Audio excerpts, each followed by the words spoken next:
స్టోరీలోకి వెళ్లే ముందు మా ఛానల్ని సబ్స్క్రైబ్ చేయండి. ఉమ్మడి కృష్ణా జిల్లాలో గన్నవరం సీటు వెరీ హాట్ గురు అని అంతా అంటున్నమాట.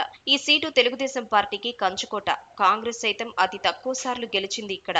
టీడీపీ పుట్టాక సైకిల్ జోరుని ఎవరూ ఆపలేని స్థితికి చేరుకుంది. ఆ సీటులో వైసీపీ కూడా వరుసగా 2 సార్లు ఓడింది.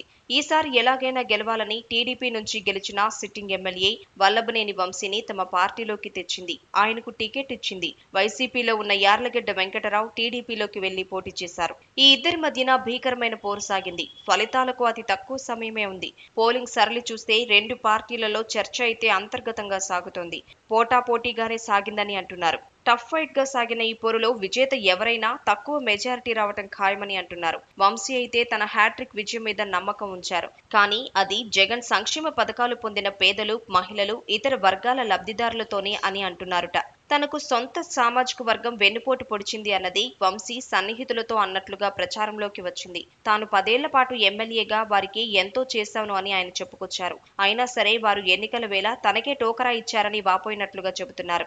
ఇక గన్నవరంలో కమ్మల ఆధిపత్యం రాజకీయం బలంగా ఉంటుంది. మరి వంశీ తన సన్నిహితులతో పంచుకున్న మాటలు నిజమైతే ఎడ్జ్ టీడీపీకే ఉందా అన్న చర్చ కూడా సాగుతోంది. వంశీ చంద్రబాబు మీద, ఆయన కుటుంబం మీద తీవ్ర స్థాయిలో విమర్శలు చేయడంతోనే సొంత సామాజిక వర్గం దూరమైందని అంటున్నారు. రాజకీయంగా కూడా సామాజిక వర్గం పరంగా ఇది పెద్ద చీలికను తెచ్చి వంశీని సొంత వారే ఒంటరిని చేశారు అని ప్రచారం సాగుతోంది. అయితే వంశీ మాత్రం తన గెలుపు ధీమాను ఎక్కడా కోల్పోవడం లేదని అంటున్నారు. జగన్ అమలు చేసిన సంక్షేమ పథకాలే తనను గెలిపిస్తాయని అంటున్నారు.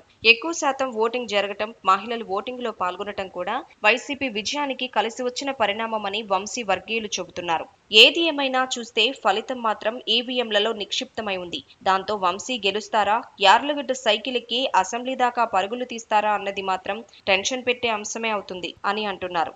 So wait and see.